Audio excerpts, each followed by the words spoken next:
Greetings, geeks. Welcome to episode 849 of Geeks in Space. I'm Rob Commander Taco Malda, and I am, of course, joined on this lovely Friday by the one and only Chris DeBona.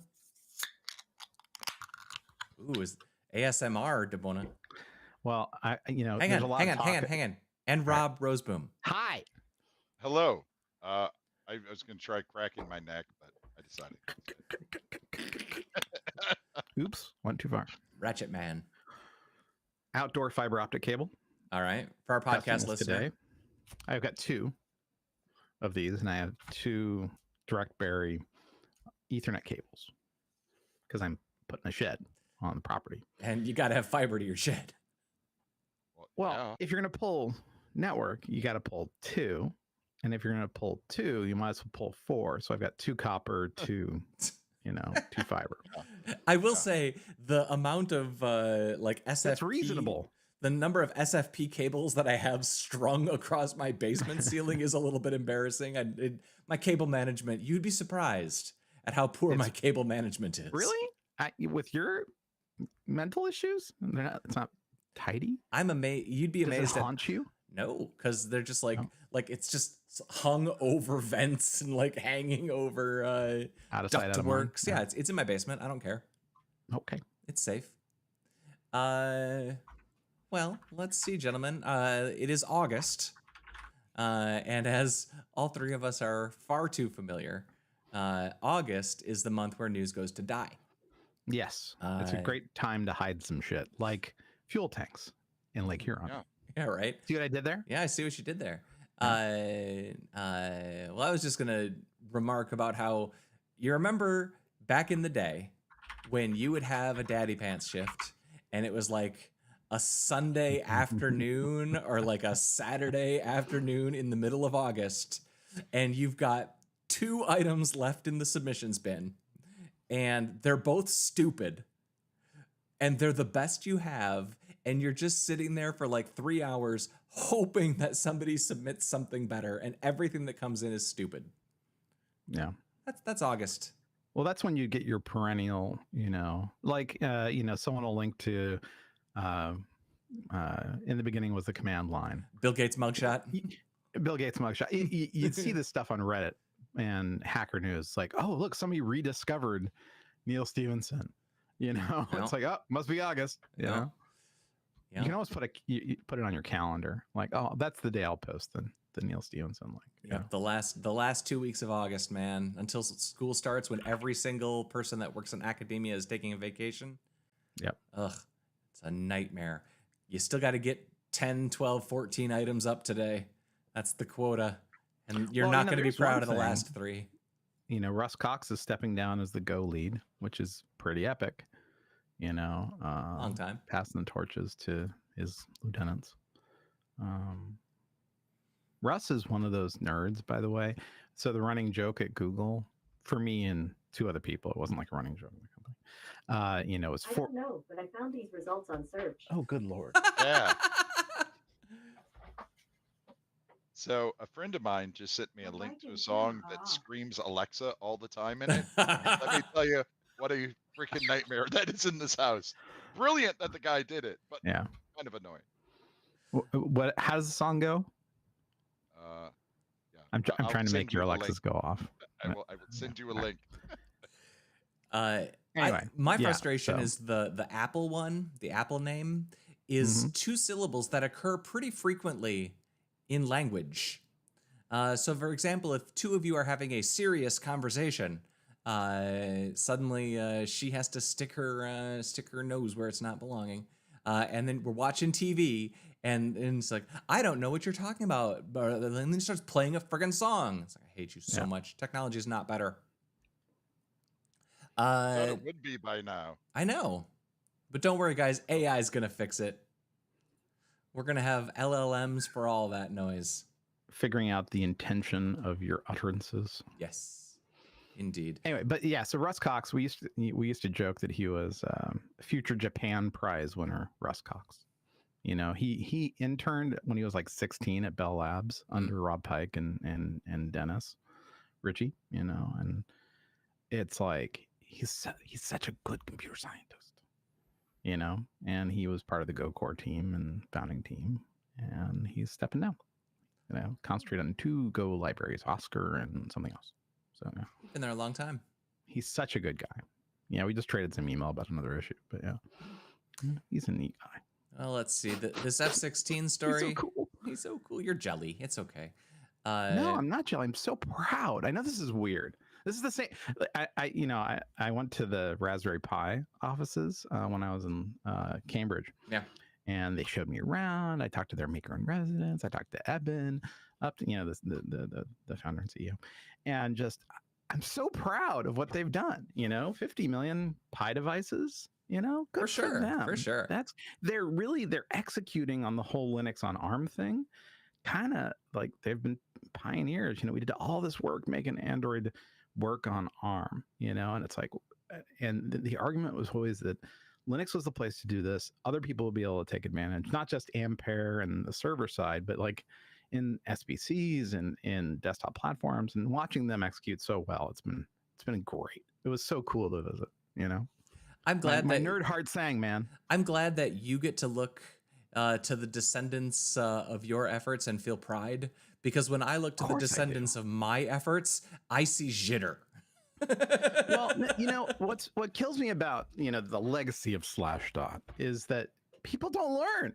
It's like we were on the forefront of user generated content and moderation and meta moderation and blah blah blah, and poor Rob here, he had to take it on the chin for years, and that no one learns. Nope. I mean, it still doesn't help when I close my eyes. I still see it all. You got goatsy burning. Just in the back of my retina. Yeah. Just there. That's why his eyes are sort of almond shaped and beautiful, because of the page widening posts. It's like trained him over time. He likes it wide. Evolutionarily, yeah. It's surprised you don't look like a flounder at this point. I'm surprised too. Yeah.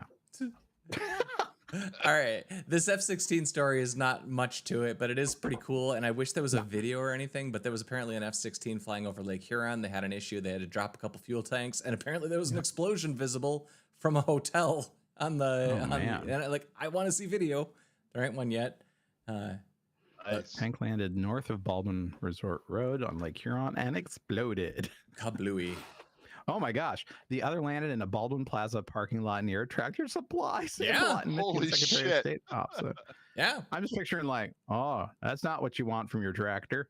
It's like, why is the Air Force or Michigan National Guard bombing the Tractor Supply store? Yeah. Was there just too much ivermectin going in and out? I mean, geez, Yeah, you laugh, but there are no worms in any of those people or horses. Yeah, right. Well, I told you I went to a Tractor Supply store to get a trough filler when I first moved to Washington. And, it was the middle of COVID. And literally there was this, please note, this ivermectin is for horses. Do not take, this is not a medicine for people. We're not selling this as a pharmacy. They're like, it was really funny. And I'm like, oh, the poor Tractor Supply people. All right, we got another one that's well, this is sad. Intel is going to lay off 15,000 people. That's a big layoff. I mean, how many employees do they even have? They said this is about 10%, something like that. They were saying like 150,000. So I think that was I'm 15% of its workforce. Yeah, there you go. That's a crazy percentage and a crazy number of people. Yeah,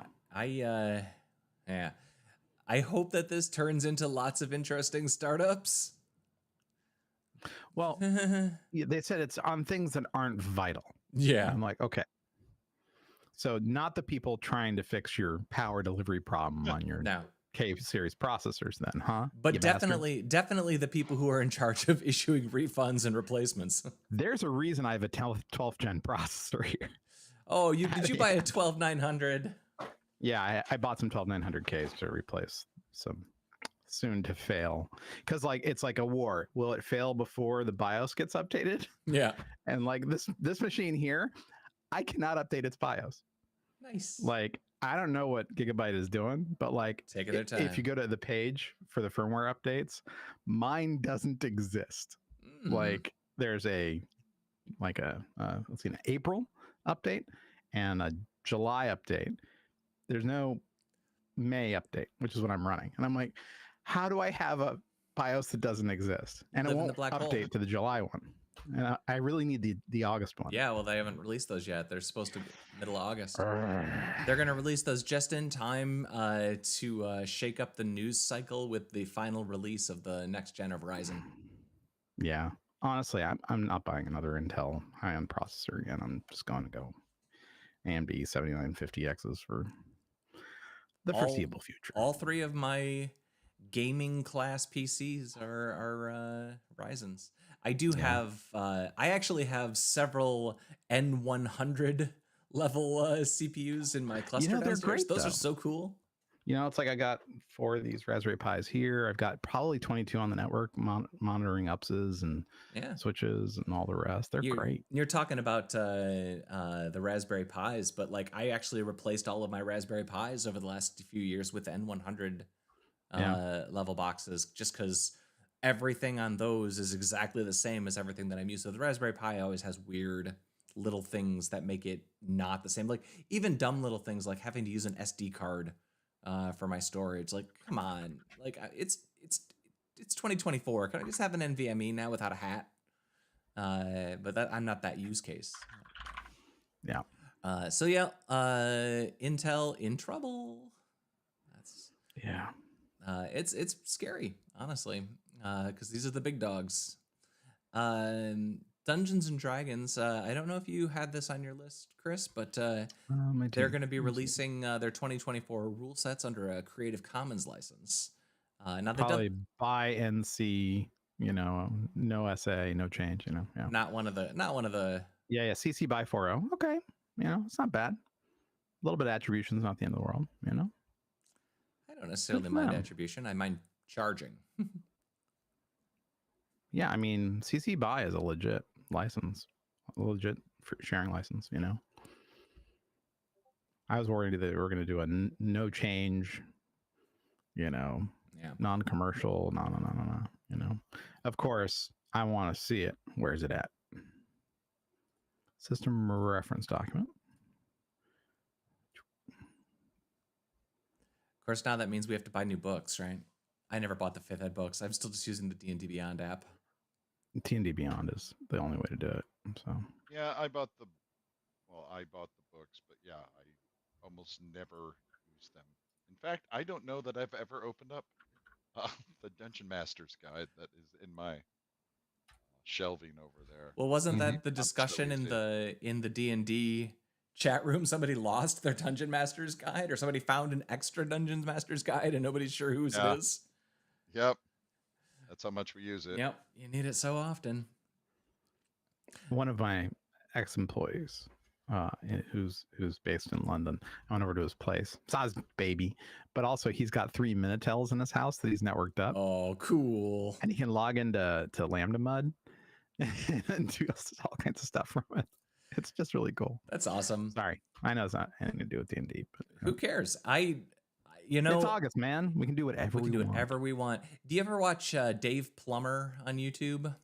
Dave Plummer, huh? He's the Microsoft engineer. He just does like weird Dave's Garage. Yeah, Dave's Garage. He's always playing with old stuff. Like he's got he does like a video on like Minitel.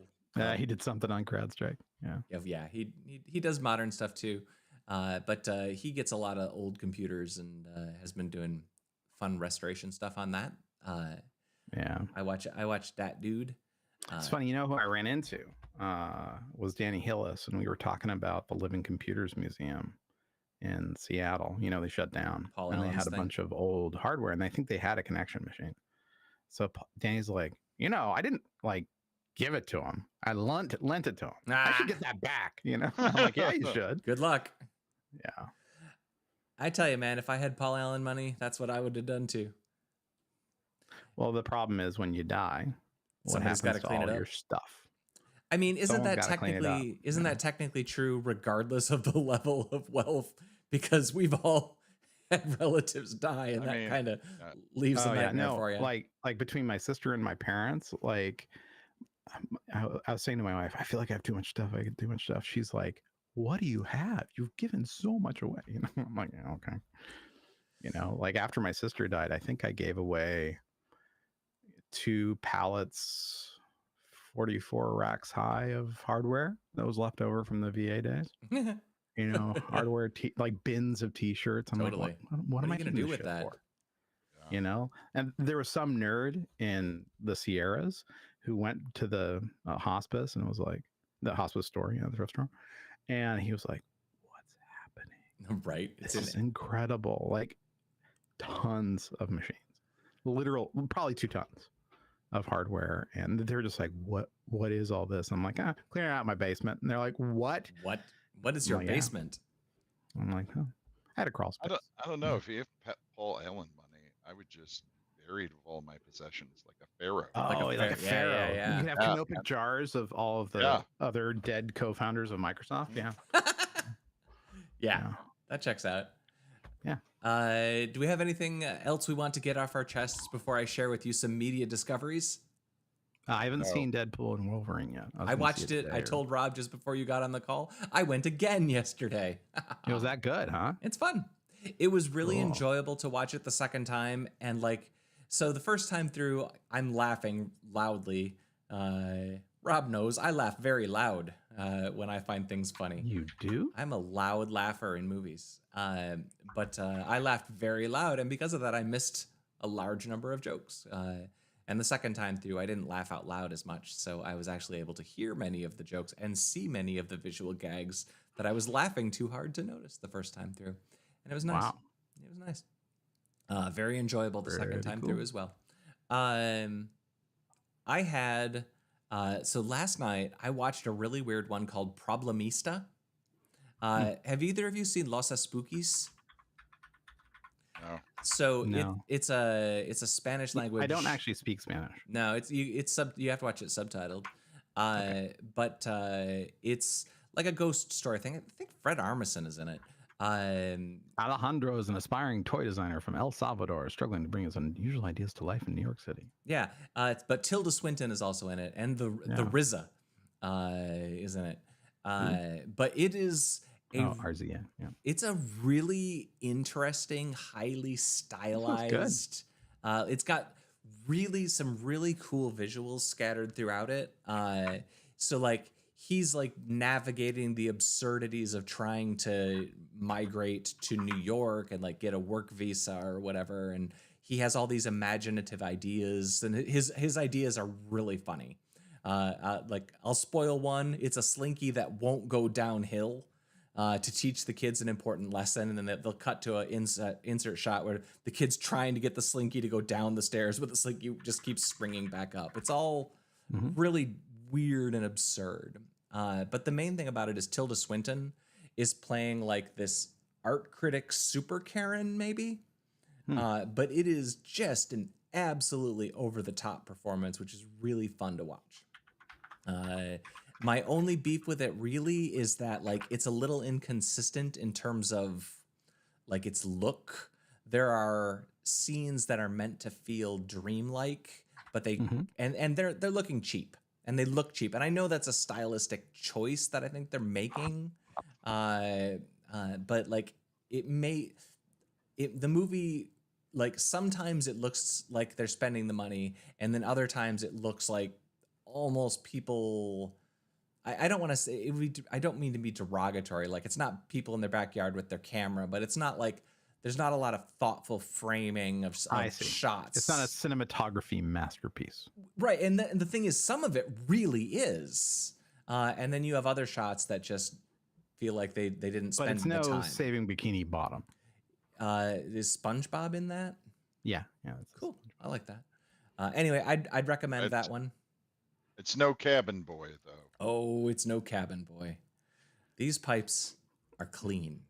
These pipes are clean. The other one that I saw recently is I saw The TV Glow, which is really visually cool. But it's also one of those movies that like there is almost no real story.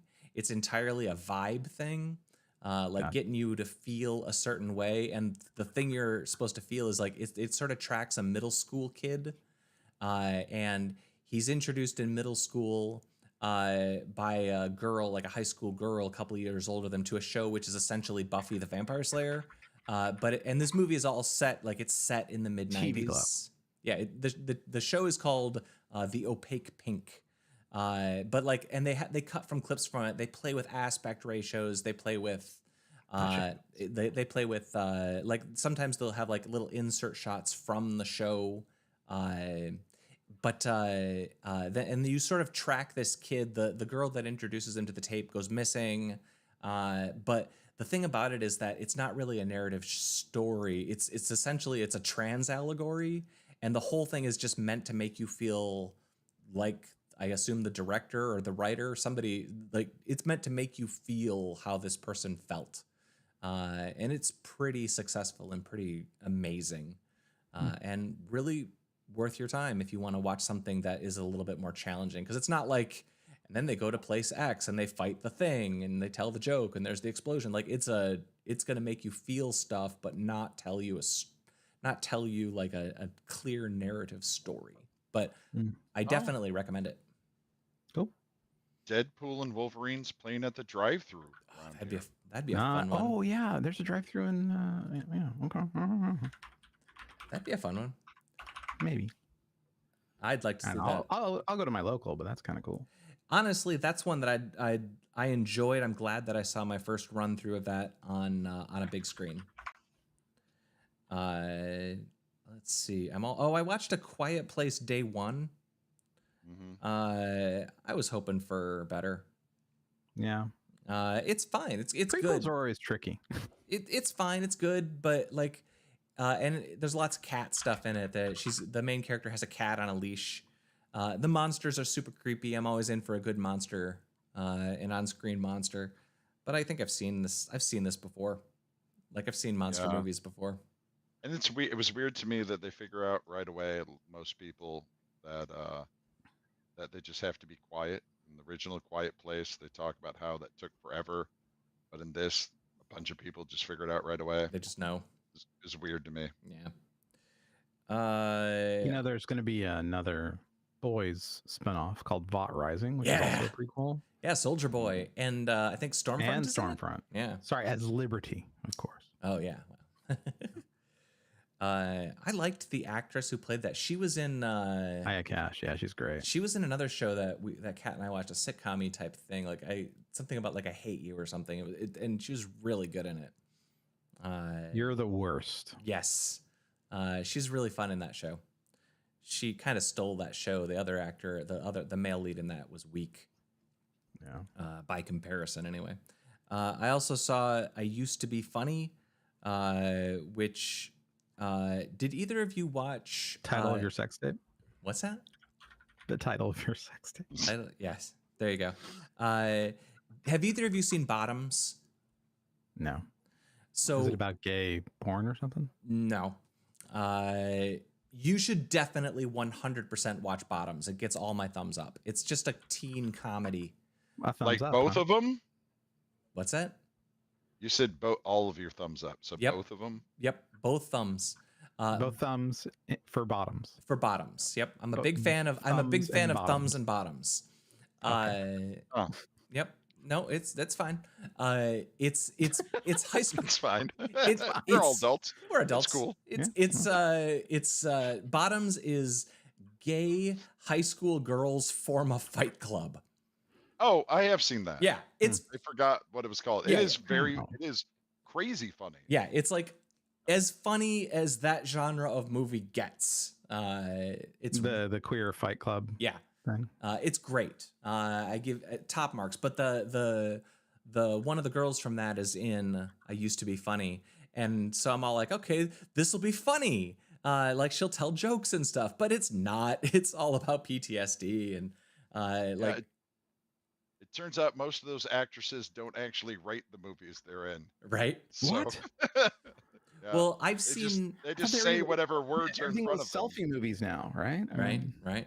Well, improv selfie movies. that actress has been in like I've seen her in several things, and she's funny. She's legit funny. Yeah, she's just sharp. Yeah. And in this she's playing a comic, and like they have like excerpts from her comedy sets, and I watched a couple clips of that, and they're really funny.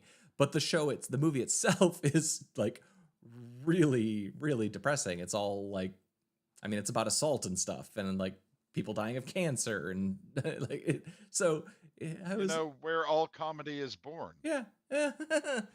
That was one where I'm halfway through and I'm like, I'm sad now. And I put this on like expecting to feel things, but not expecting to feel this bad. And I felt real bad when that movie was going at full tilt. Is there anything else good? I wrapped up The Boys. Have you even started, Zen? No. Okay. No, I'm waiting. I was waiting for it to be done.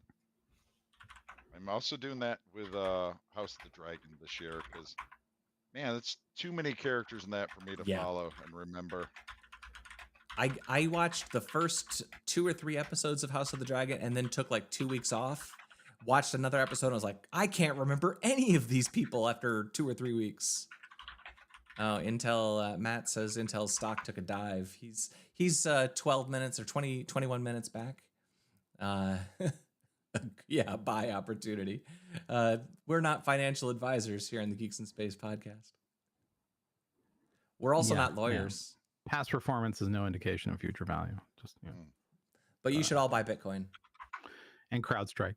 And CrowdStrike. Well, no, a friend of mine, he was like, yeah, basically whenever one of these big breaches happens, I buy the stock and I just wait. Yeah. 2 months later, it's fine. And I'm like, that's depressing. It's so depressing. It's so depressing. Thanks. I mean, Intel's earning reports were a bloodbath. Yeah. No, it ain't good. This last one, it was bad. You know, they're like, oh, we'll lay people off. We'll lay people off. It's like, dude. Awkward. Time to do that was a couple of weeks before earnings report, so you could throw it in there. Yeah, but yeah. Yeah, Chris tells you not to buy Bitcoin, but Rob tells you to buy Bitcoin. It's true. Yeah, no, listen, if it's money you don't care about, go buy some Bitcoin. I would not buy Bitcoin. Red. I would not buy Bitcoin. Blue, you know? Even if blue's not available, put it on blue. On the red back, you know? The only reason I have any Bitcoin is because I mined it like a decade ago. Yeah. Well, that's not true. I think I bought a little bit, but I didn't. Oh, yeah. But it was a decade ago, That's and it was like I wanted to learn about it. Yeah, I mean, so the question, Pat Gelsinger is a brilliant lead for Intel, but the 10 people before him, not the 10. I mean, Brian Krasinski, whatever the hell his name was. He was just all over the fucking place. It's like, what are you doing? Why does Intel have a drone division? They were doing like the drone shows. They think they're Alphabet? What's that? Did they think they're Alphabet? Yeah, exactly. It was just nonsense. It's like, what are you doing here? Right. And they were really trying to compete with actually Raspberry Pi. They had their weird single board computer division, and yeah. Anyway, no. So that's what they do. But that's the thing about those mega corporations. Once they get to a certain point, the thread. They have to put their fingers in every pie. They have to put their thumbs in every bottom. Thank you. Like in the SpongeBob movie. Yeah, like in the SpongeBob movie. They have to put their fingers everywhere, and they're not good at all of these things. Oh well. I don't think there's even like any good movies coming out this weekend. Like kind of in the black hole. August, baby. So shall we say goodbye? Yeah. To Matt, Magnum, and Amblue. Romper room style. And Tom. Oh, and Tom. All right. Well, goodbye, Rob Roseboom. Goodbye. Goodbye, Chris DeBona. See you. That was episode 849 of Geeks in Space, the exclusive bagel episode. I was Rob Malda, and we'll see you next time. Bye-bye. Bye.